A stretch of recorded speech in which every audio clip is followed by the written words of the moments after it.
Hi, I'm Lucy Griffiths, and how do you handle the workplace bully? The office bully, the bullying, intimidating person in the office, in the environment where you work, can really make your life difficult and make your work really difficult. Here are some strategies to help you stand in your own power and regain control of a situation.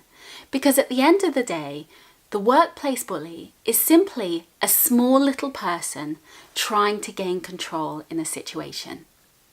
So how can you step out into your power and regain your control? If you like this channel and you'd like to subscribe, I'd love to see you around. I have lots of tips about marketing and really owning your own power and confidence building for in the workplace and also in business.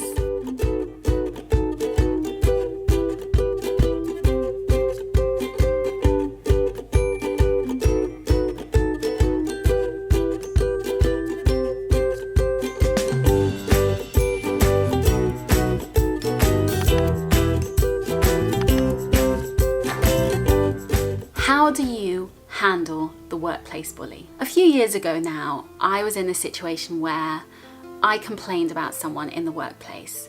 And when I complained about them, they were one of the guys who bought everyone drinks, and they were really popular. And they were basically popular because they bought everyone drinks. And they sort of were seen as like the fun go-to guy.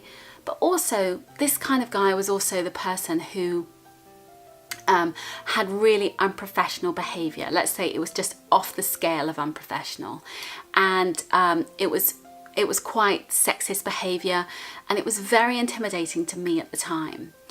And I felt really, really uncomfortable, and I just didn't know how to handle it. And it just all spilled out one day when I was kind of cross about something. I just let rip, and if I'd have kind of thought twice about it at the time, would I have said anything? Definitely not. But in the context of today, where things like the Harvey Weinstein allegations, the Me Too movement has come forward, that actually it was just me speaking out 15 years too early. But these are the same situations that were just completely unacceptable behaviour of, intimidation and sexual bullying, where you just didn't need that kind of hassle. So, how do you regain your control?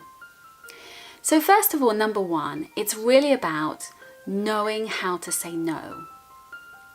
When you know how to say no, you can stand firm. You can stand in control and be like, you know what? I'm not going to accept this.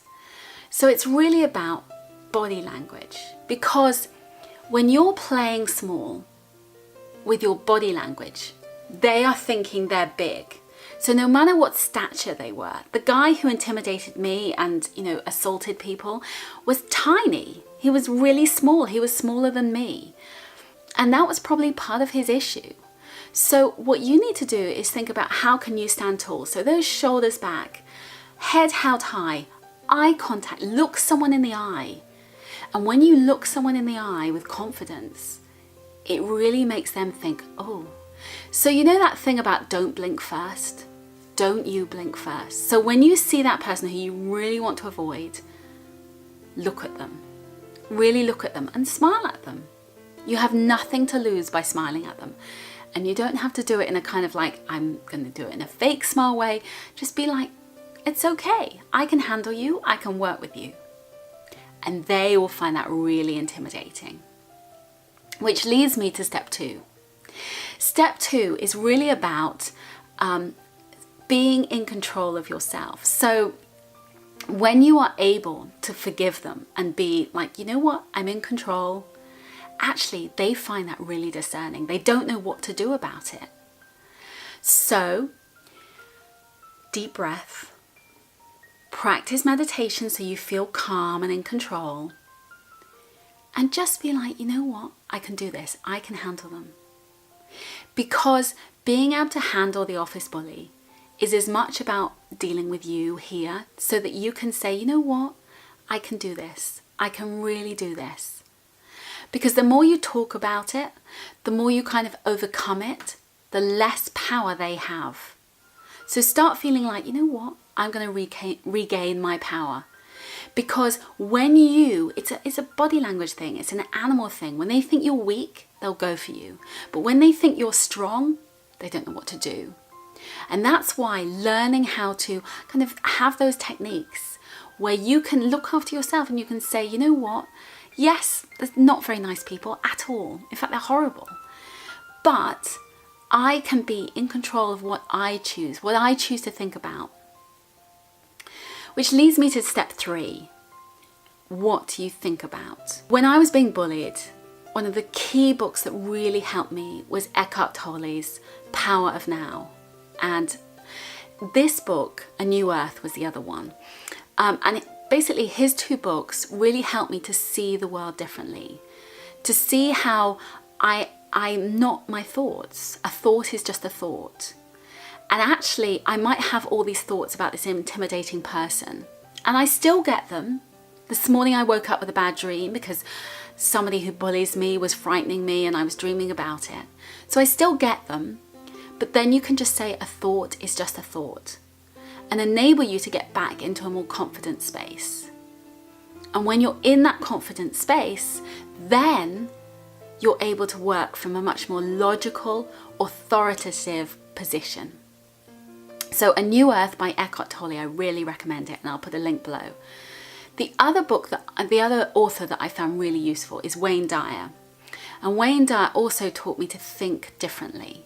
And so when you start to think differently, then actually the place that the bullies have in your life is diminished, because you don't have to just see them as like this big thing. Actually, they're a small part of your life, and you can choose to have other thoughts. And once you choose to have other thoughts, they lose their power. And that's what it's about. It's about them losing their power in your mind. It's you who's having these reactions to everything, but you can choose to think differently. And it's okay. It is difficult and it is scary, but it is possible. The final tip is something that I've been learning with my toddler son. When my son is at nursery, he sometimes doesn't know how to communicate, to say he doesn't want the child to steal his toy or to hit him or to bite him or whatever that, little kids do, because they're just testing and playing out the world and they don't understand how to behave with other children. And in the same way that the child who's being bitten or pushed or whatever doesn't know how to stand their own ground. So you as a parent have to teach them. And one of the things that I've been working with him is to say, ouch, that hurts, or, oh, I don't like that. And it really got me thinking that actually we need to learn the language to be able to say, that's not acceptable. And if we can say it early enough, like, oh, I'm not sure you should be saying that. And you say it in a kind of jokey way, it sets a line. So it sets a line early before they start their mischief, before they start going down the track. So if you can have these kind of jokey fun, but setting a barrier, setting a line, that it means that you can do it in a way where it's comfortable for you. It's not like you're having to be intimidating. It's not like you're having to get into a conflict, but you can still set a line, draw a line in the sand to say, don't step over this line. So, oh, I'm not sure you should be saying that, or something like that is fun, but it's not threatening or intimidating. If you like this video, I'd love you to subscribe, and I share lots of confidence tips and ways to overcome kind of social anxiety and just ways to feel more confident in everything you do.